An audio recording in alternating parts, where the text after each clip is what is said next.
Hazrat Mirza Bashir Ahmad Sahib explique ceci sur la bataille de Badr. Il déclare: Le saint prophète Mohammed paix soit sur lui a dit à ses compagnons: il y a parmi l'armée des Korachites ceux qui ne sont pas venus participer à cette campagne de plein gré, mais sous la pression des chefs des Korachites. Ces personnes-là ne nourrissent aucune hostilité à notre encontre. De même, il y a dans cette armée des personnes qui, quand nous étions persécutés à la Mecque, nous ont traités bienveillamment. Ainsi donc, il nous incombe de leur rendre leur bienveillance. Si un musulman a le dessus sur un tel individu, il ne doit pas lui faire du mal. Parmi la première catégorie de personnes, le saint prophète Mohammed paix soit sur lui a spécifiquement mentionné le nom d'Abbas bin Abdel Muttalib, et dans la deuxième catégorie, Abul Bakhtari, et il a interdit qu'on les tue.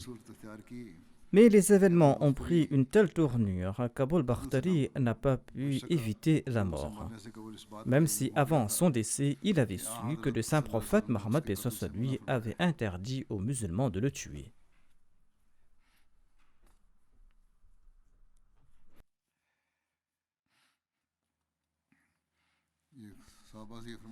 Après ces consignes adressées aux compagnons, le saint prophète Mohammed paix soit sur lui s'est retiré dans sa tente et il a repris ses prières. Abu Bakr l'accompagnait également et un groupe d'Ansar sous le commandement de Sa'd bin Mu'adh était posté autour de la tente pour monter la garde. Peu de temps après, il y a eu un tumulte sur le champ de bataille, ce qui indiqua que les Korachites avaient lancé une attaque générale. En ces instants, le saint prophète Mohammed paix soit sur lui pleurait abondamment et il suppliait Dieu, les mains tendues, et il implorait avec une grande angoisse. Allahumma inni anshuduka ahdaka wa wa'adaka. Allahumma in tuhlika hadhihi al-asabata min ahli al-islam la tu'bad fil ard. C'est-à-dire, ô mon Seigneur, tiens tes promesses, ô mon maître, si tu détruis cette communauté de musulmans, eh bien personne ne va t'adorer sur terre. En ces instants, le saint prophète Mohammed paix soit sur lui était dans un tel état de détresse que parfois il tombait en prosternation, parfois il se levait pour invoquer Dieu. Et son châle tombait à plusieurs reprises de son dos, et Abu Bakr l'a ramassé et l'a replacé sur lui. Ali relate qu'au cours de la bataille, chaque fois que le saint prophète paix soit sur lui venait à l'esprit, il courait vers sa tente. Mais chaque fois qu'il s'y rendait, il trouvait le saint prophète Mohammed paix soit sur lui en train de pleurer en prosternation. Et il répétait constamment ces mots: Ya Hayyu Ya Qayyum, Ya Hayyu Ya Qayyum, c'est-à-dire, ô mon Dieu éternel, ô mon maître qui accorde la vie. Abu Bakr était très perturbé par cet état du saint prophète paix soit sur lui, et il disait spontanément: ô messager d'Allah, que mes parents soient sacrifiés pour vous. Ne vous inquiétez pas, Allah accomplira certainement ses promesses. Cependant, le saint prophète Mohammed paix soit sur lui ne cessait constamment de prier selon le proverbe persan qui dit que plus un saint est sage, plus sa peur est grande. Ainsi, il n'a cessé de prier. Hazrat Muslim Maud déclare: les événements de Badr survenus avec le saint prophète Mohammed paix soit sur lui suffisent pour éblouir ceux qui sont doués du discernement et démontrent à quel point le saint prophète Mohammed paix soit sur lui craignait la personne de Dieu. À l'occasion de la bataille de Badr, le saint prophète Mohammed paix soit sur lui avançait avec ses vaillants guerriers contre l'ennemi. Les signes du soutien divin étaient évidents, les mécréants avaient pris place sur un terrain dur et avaient laissé un terrain sablonneux pour les musulmans. Mais Allah a envoyé une pluie transformant le terrain des mécréants en bourbier et affermissant le terrain des musulmans. De même, d'autres signes du soutien céleste apparaissaient dans le ciel, mais malgré cela, la crainte d'Allah avait une telle emprise sur le cœur du saint prophète Mohammed paix soit sur lui que malgré toutes les promesses et les signes, il était terrifié en raison de l'indépendance de Dieu et il ne cessait de supplier Dieu le cœur en émoi. Il l'implorait d'accorder la victoire aux musulmans. Ibn Abbas relate que le saint prophète Mohammed paix soit sur lui était dans la tente ronde lors de la bataille de Badr. Et il priait: Ô mon Seigneur, je te rappelle tes alliances et tes promesses, et je cherche leur accomplissement. Ô mon Seigneur, si tu souhaites la destruction des musulmans, eh bien après ce jour, il n'y aura personne pour t'adorer. Sur ce, Abu Bakr avait pris la main du saint prophète et a déclaré: Ô messager d'Allah, cessez à présent, vous avez imploré votre Seigneur du mieux de vos possibilités. Le saint prophète Mohammed lui portait une armure. Il est sorti de la tente et il a déclaré que maintenant ses armées seront vaincues et qu'elles vont prendre la fuite en tournant le dos. Voire c'était le moment de leur fin et ce sera un moment très dur et très amer pour eux. Le saint prophète Mohammed lui ressentait une telle crainte d'Allah que malgré ses promesses, il se souciait de l'indépendance de Dieu. Mais il avait aussi une telle certitude que lorsque Abu Bakr s'est adressé à lui, eh bien à haute voix, il a déclaré: Je n'ai pas peur. Dieu m'a informé que l'ennemi sera vaincu et que l'ennemi sera humilié. Et les chefs de la mécréance seront tués ici. Et il en fut ainsi.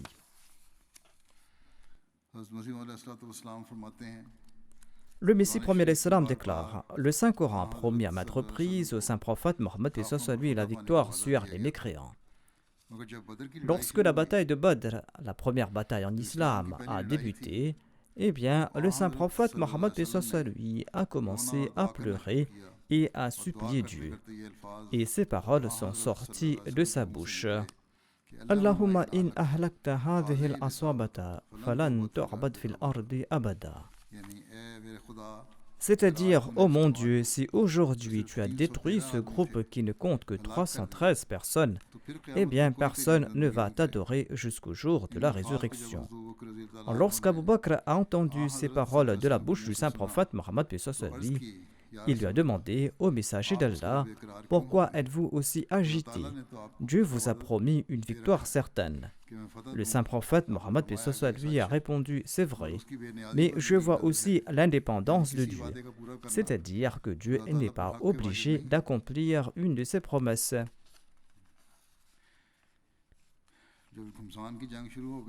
Lorsque la bataille générale a débuté, le saint prophète Mohammed est sorti de son abri et il a incité les soldats à se battre.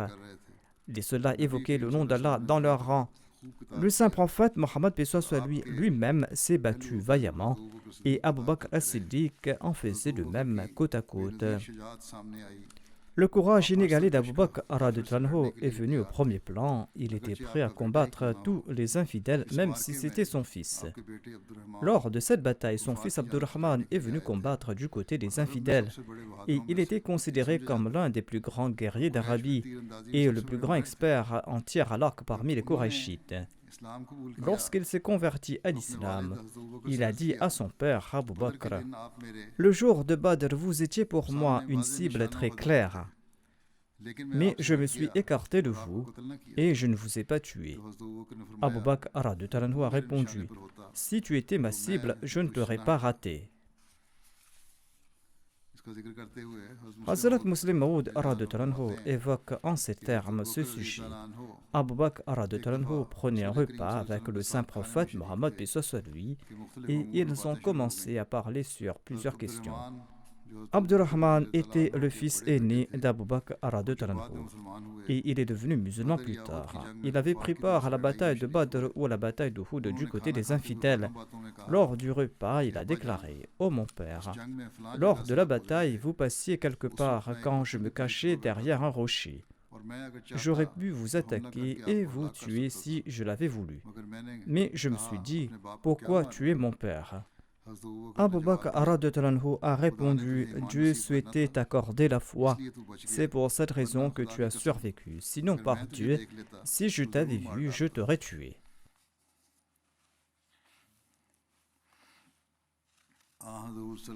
Voici les détails concernant les conseils du saint prophète Mohammed lui sur les prisonniers de guerre de la bataille de Badr et l'opinion d'Abu Bakr à ce sujet.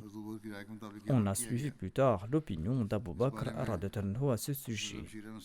Hazrat Mirza Bashir Ahmad Sahib écrit à ce propos: Lorsque le saint prophète Mohammed paix soit sur lui est retourné à Médine, il a demandé conseil sur le sort des prisonniers. La pratique générale en arabe était d'exécuter les prisonniers ou d'en faire des esclaves permanents.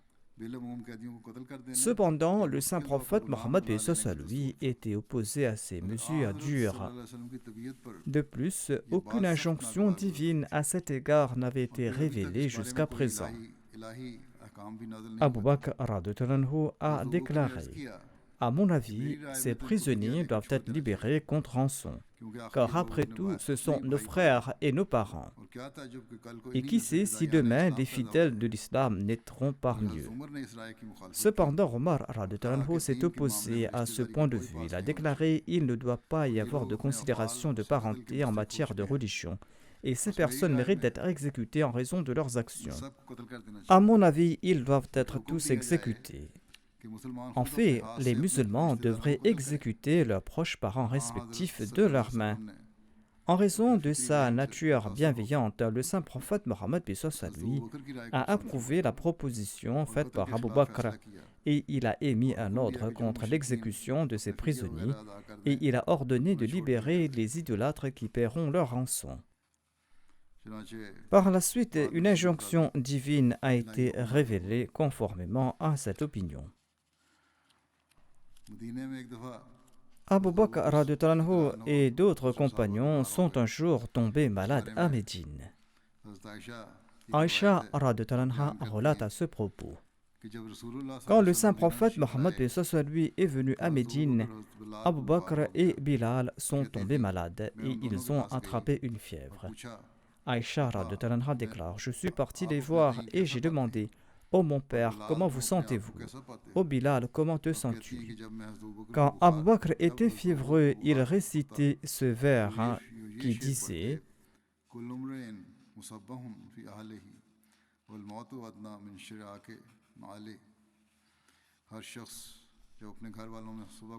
c'est-à-dire au beau matin, l'on se souhaite bonne journée, tandis que la mort est plus proche de nous que les lacets de nos chaussures. Quand la fièvre de Bilal passait, il récitait des vers dans lesquels il évoquait les alentours de la Mecque et il faisait mention de leurs doux souvenirs. Aïcha radhiyallahu anha ajoute à ce propos: je suis parti voir le saint prophète Mohammed paix soit sur lui et je lui ai tout raconté, c'est-à-dire ce que disait Abu Bakr et ce que disait Bilal. Sur ce, le saint prophète Mohammed paix soit sur lui a prié: ô Allah, fais que Médine nous soit aussi chère, sinon plus chère que la Mecque, et rends Médine saine pour nous. Et bénis pour nous ses sards et ses mouds, c'est-à-dire ses mesures de graines, et détourne de nous sa fièvre, et pousse sa fièvre vers Jufa.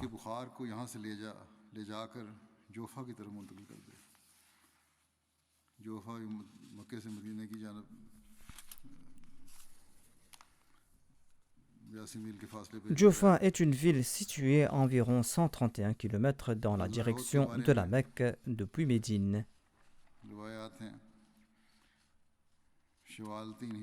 Voici les récits concernant la bataille d'Uhud. Cette bataille a eu lieu entre les musulmans et les Qurayshites de la Mecque au cours du mois de Shawwal, en l'an 3 de l'Hégire, soit en l'an 624 de l'ère chrétienne. Ainsi donc, à la fin de l'an 3 de l'Hégire, on a reçu des informations sur l'intention des Qurayshites et de leurs alliés d'envahir Médine.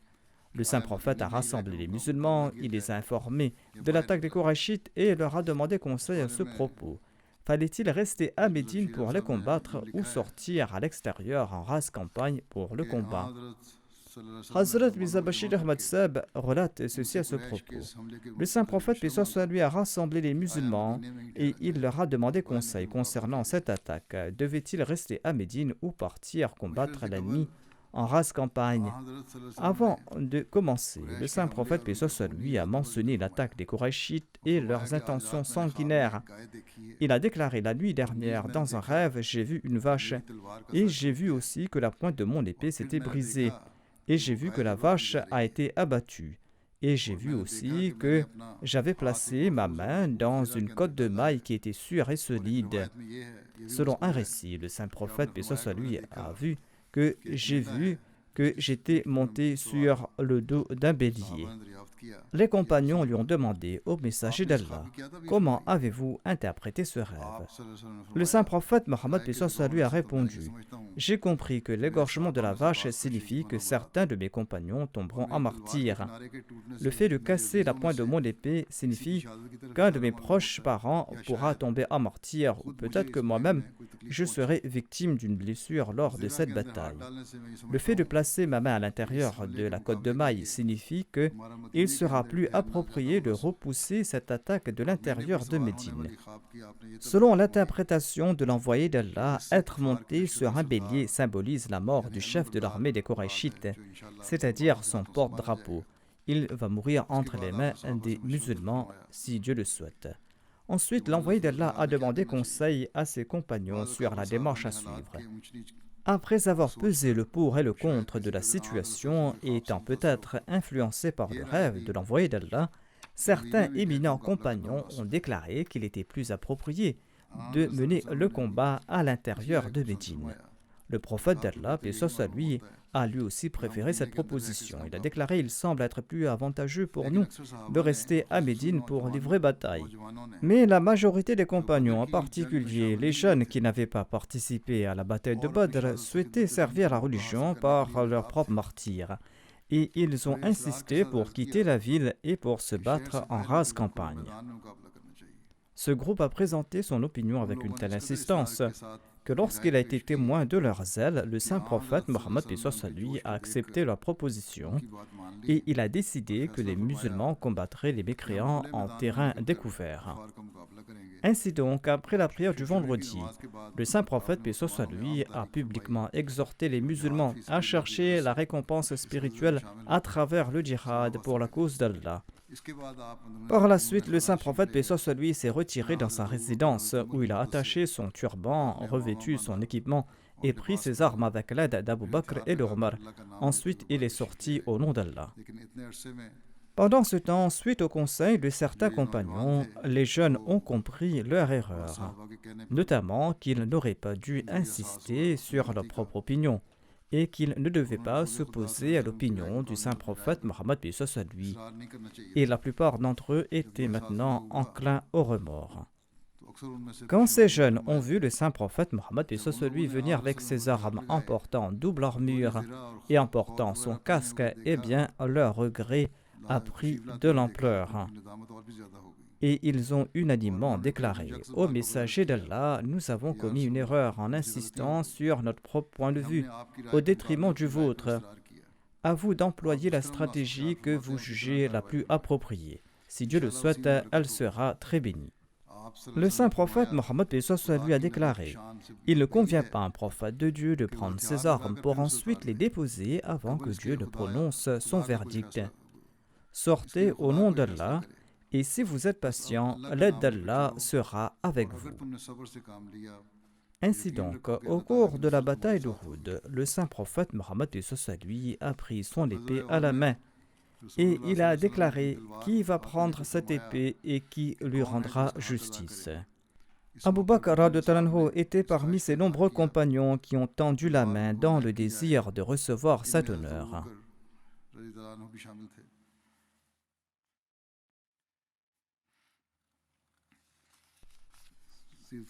Dans son ouvrage Sirat Khatamun Nabiyyin, Hazrat Mirza Bashir Ahmad Sahib en fait mention en ces termes. Le saint prophète Mohammed paix soit sur lui a pris son épée à la main et il a déclaré qui prendra cette épée et qui lui rendra justice. De nombreux compagnons ont tendu la main dans le désir de mériter cet honneur. Parmi eux se trouvaient Omar et Zubair. Et à la lumière de divers récits, il y avait Abu Bakr et Ali qui étaient de ceux-là. Cependant, le saint prophète paix soit sur lui n'a pas donné cette épée. Et il a déclaré, y a-t-il quelqu'un qui pourra rendre justice à cette épée? Finalement, Abu Djajana Ansari a tendu la main et il a dit au messager d'Allah, donnez-moi cet honneur. Et le saint prophète, paix soit sur lui a confié l'épée. Lors de la bataille d'Uhud, les mécréants sont retournés et ont lancé une contre-attaque et les musulmans ont subi un revers. la nouvelle s'était répandue que le saint prophète, paix soit sur lui, était tombé en martyr. Ibn Ishaq raconte que suite à la nouvelle du martyr du saint prophète, paix soit sur lui, et lorsque certains se sont dispersés, c'était Ka'b bin Malik qui était le premier à voir le saint prophète Mohammed, paix soit sur lui. Ka'b raconte ceci: j'ai vu l'étincelle des yeux du saint prophète, paix soit sur lui, de son casque. Et j'ai crié à haute voix: ô musulmans, réjouissez-vous, le messager d'Allah sallallahu alayhi wa sallam est ici. En entendant cela, l'envoyé d'Allah sallallahu alayhi wa sallam lui a indiqué par un geste de la main de garder le silence. Lorsque les musulmans ont reconnu le saint prophète, paix soit sur lui, il les a accompagnés vers la vallée. Abu Bakr as-Siddiq, Omar radhiyallahu anhu, Ali, Talha bin Ubaydullah, Zubair bin al-Awwam, Haritha et d'autres compagnons estimés étaient avec lui. Le jour de la bataille d'Uhud, un groupe de compagnons prêtait au saint prophète Mohammed paix soit sur lui le serment d'être prêts à sacrifier leur vie. Tandis qu'en apparence les musulmans étaient vaincus, ceux-là sont restés fermes et ont risqué leur vie pour défendre le saint prophète paix soit sur lui, au point que certains d'entre eux sont tombés en martyrs.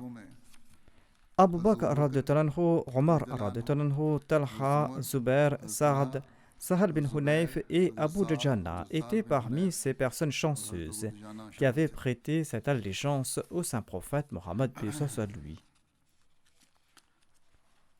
En évoquant d'autres détails sur la bataille d'Uhud, Hazrat Mirza Bashir Ahmad Sahib déclare: l'histoire est incapable de présenter des exploits de bravoure déployés par les compagnons qui s'étaient rassemblés autour du saint prophète Mohammed paix soit sur lui.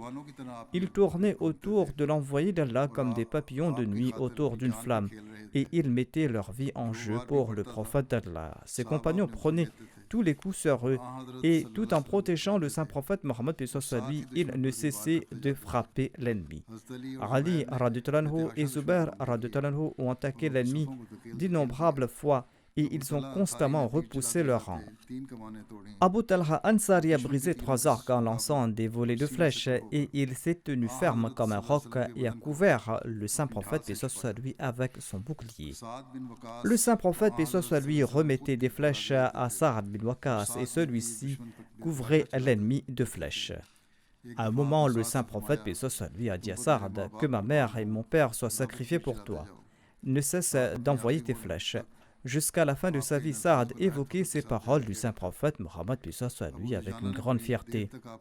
Abu Dujana a protégé le corps du saint prophète paix soit sur lui pendant longtemps avec son corps et il prenait chaque flèche et chaque pierre sur son propre corps, tant et si bien qu'il était transpercé de flèches, mais il n'a pas lancé un soupir de peur que son corps ne tressaillît et que le saint prophète paix soit sur lui soit exposé à une seule flèche. Talha a pris d'innombrables coups sur son corps et dans ses exploits, il a perdu sa main qui a été paralysée pour toujours. Mais combien de temps ces quelques dévots pourraient-ils résister à ces grands flots qui les frappaient sur tous les fronts? Les musulmans balançaient d'un côté à l'autre à chaque vague d'attaque menée par l'ennemi. Mais dès que la force de l'ennemi faiblissait quelque peu, ces musulmans se battaient et retournaient autour de leur maître bien-aimé. Parfois, l'attaque était si violente que le saint prophète paix soit sur lui restait pratiquement seul. À une occasion, il avait seulement 12 hommes autour du saint prophète paix soit sur lui. À un autre moment, il n'y avait que 2 personnes qui étaient restées tout près du saint prophète Mohammed paix soit sur lui. Abu Bakr, Ali, Talha, Zubair, Sa'ad bin Abi Waqqas, Abu Dujana, Sa'ad bin Mu'adh et Talha Ansari étaient de ceux-là. Abu Bakr raconte l'intégralité du récit dans lequel les dents bénies du saint prophète Mohammed paix soit sur lui ont été brisées lors de cette bataille d'Uhud. Aïcha radhiyallahu déclare que lorsque Abu Bakr racontait l'incident du jour d'Uhud, il disait que ce jour appartenait à Talha. En évoquant les détails de cette bataille, Abu Bakr a déclaré: je faisais partie de ceux qui sont retournés vers le saint prophète Mohammed paix soit sur lui. Quand je suis revenu, j'ai vu qu'il y avait un individu qui protégeait le saint prophète Mohammed paix soit sur lui et qui combattait à ses côtés. Le narrateur déclare que je crois qu'Abu Bakr a déclaré qu'il le protégeait. Abu Bakr ajoute, je me suis dit, je souhaite que cette personne soit Talha. J'ai raté l'occasion, mais au fond de moi, je souhaitais que cette personne appartienne à ma tribu, car cela me plairait davantage. Voilà ce que pensait Abu Bakr en ces instants. Il ajoute, il y avait une personne entre moi et le saint prophète, paix soit sur lui, une personne que je ne pouvais pas reconnaître, même si j'étais plus proche de cet individu que le saint prophète, paix soit sur lui. Il marchait si rapidement que je ne pouvais pas le suivre. Et quand j'ai observé de près, j'ai constaté qu'il s'agissait d'Abu Ubaida bin al-Jarrah, et j'ai atteint le saint prophète, paix soit sur lui. Ses incisives latérales ont été cassées, c'est-à-dire les dents entre les deux incisives et les canines antérieures. Et il était blessé au visage, et les anneaux du casque étaient logés dans sa joue. Le saint prophète, paix soit sur lui, nous a dit d'aller voir notre compagnon, c'est-à-dire Talha, car il avait perdu beaucoup de sang. Au lieu de leur demander de s'occuper de lui, le saint prophète, paix soit sur lui, a ordonné à ses deux compagnons de partir s'occuper de Talha. Nous l'avons donc laissé, et je me suis avancé pour retirer les chaînes du casque de la joue du saint prophète Mohammed, paix soit sur lui. Sur ce, Abu Ubaida a déclaré, « Je jure par le droit que j'ai sur vous, s'il vous plaît, laissez-moi cette tâche. » J'ai donc laissé à Abu Ubaida la tâche d'enlever ses anneaux. Il ne souhaitait pas retirer les anneaux avec sa main de peur de faire souffrir le saint prophète, paix soit sur lui, et il a tenté d'arracher ses anneaux avec ses dents. Et lorsqu'il a retiré un des anneaux, sa dent de devant s'est également cassée. J'ai fait un pas, dit Abu Bakr, et j'ai tenté de retirer le deuxième anneau de la même manière. Abu Bakr a déclaré que j'ai tenté de retirer l'autre anneau, mais Abu Ubaida a répété, « Je jure par le droit que j'ai sur vous, veuillez me laisser cette tâche. » Abu Bakr s'est écarté et Abu Ubaida a répété son action. Et quand il a retiré le deuxième anneau, son autre incisive s'est cassée.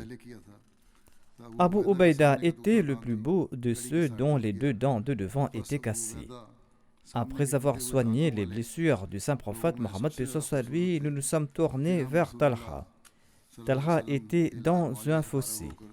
Nous avons vu qu'il avait reçu plus de 70 blessures par épée, par lance et par flèche, et qu'un de ses doigts a été sectionné. Nous avons soigné ses blessures.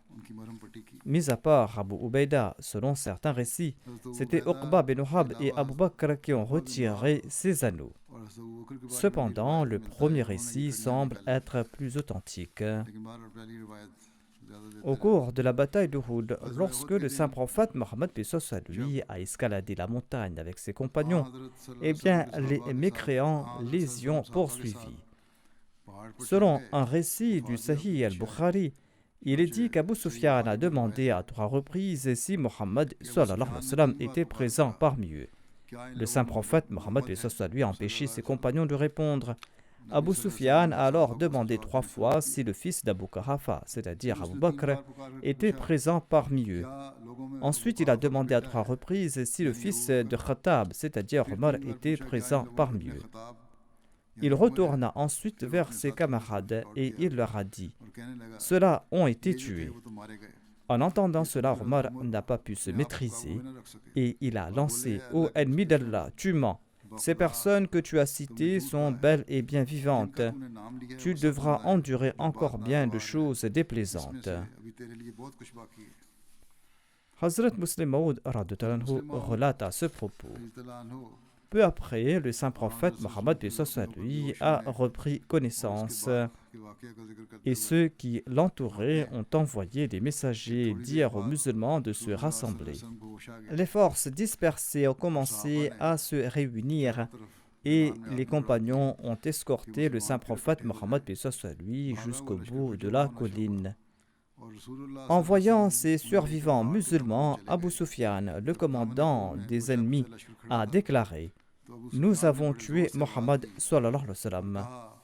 Le saint prophète Mohammed, paix soit sur lui, a entendu ces paroles, mais il a interdit aux musulmans d'y répondre de peur que l'ennemi connaissant la vérité, n'attaqua de nouveau le petit groupe de musulmans épuisés et blessés qui devraient combattre de nouveau l'ennemi. Ne recevant pas de réponse des musulmans, Abu Sufyan croyait que le saint prophète, paix soit sur lui, était mort.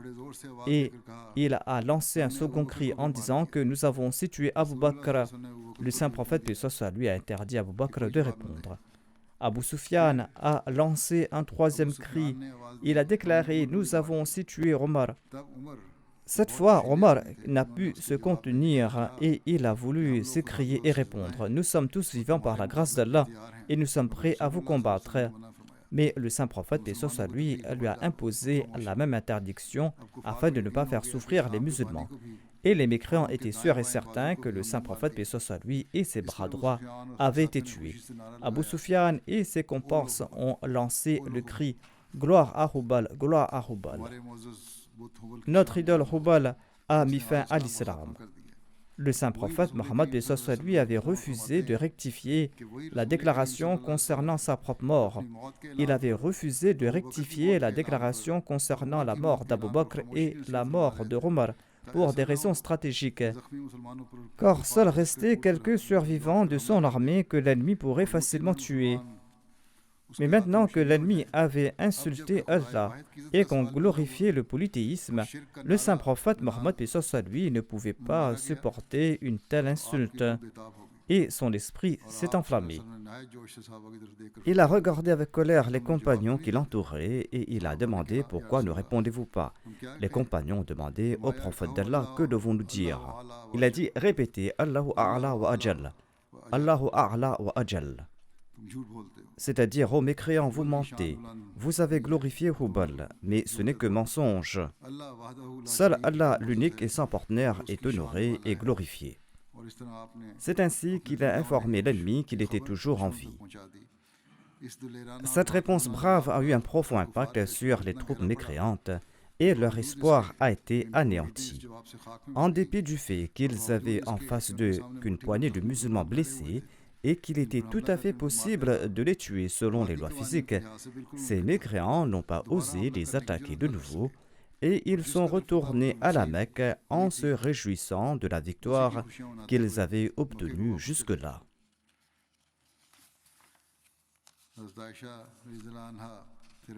Aïcha radhiyallahu anha a rapporté. Le verset suivant fait référence à ses compagnons. الذين استجابوا لله والرسول من بعد ما أصابهم القرح للذين أحسنوا منهم واتقوا أجر عظيم.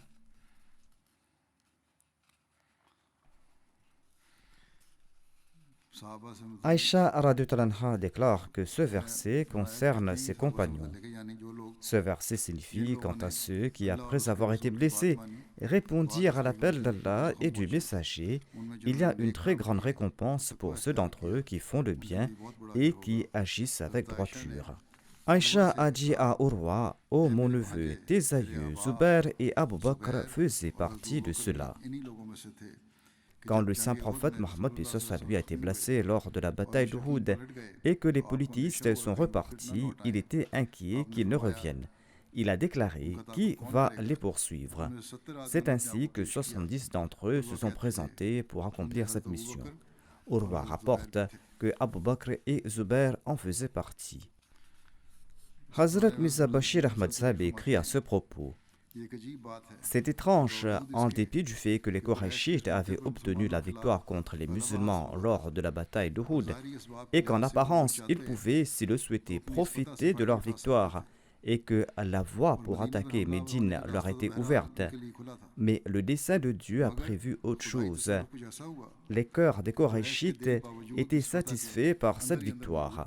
Et ils ont préféré retourner rapidement à la Mecque en considérant comme victoire ce qu'ils avaient obtenu sur le champ d'Uhud.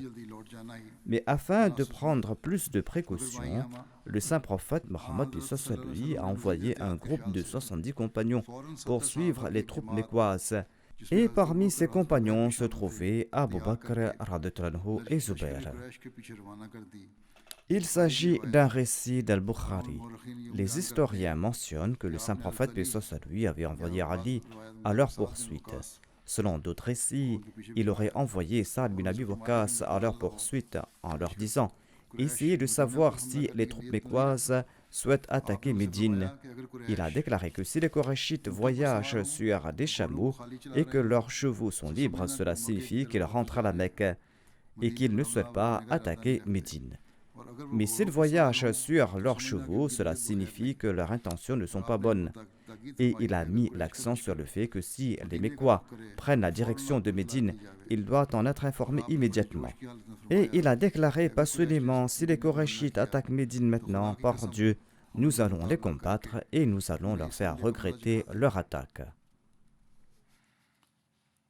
Ce groupe qui les a poursuivis est vite retourné avec la nouvelle que les troupes mécoises se dirigeaient vers la Mecque.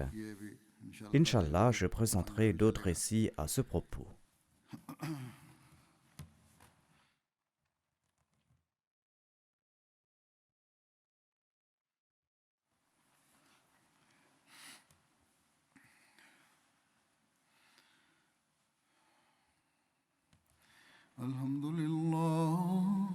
الحمد لله نحمده ونستعينه ونستغفره ونؤمن به ونتوكل عليه ونعوذ بالله من شرور أنفسنا ومن سيئات أعمالنا من يهده الله فلا مضل له ومن يضلل فلا هادي له ونشهد أن لا إله إلا الله ونشهد أن محمدا عبده ورسوله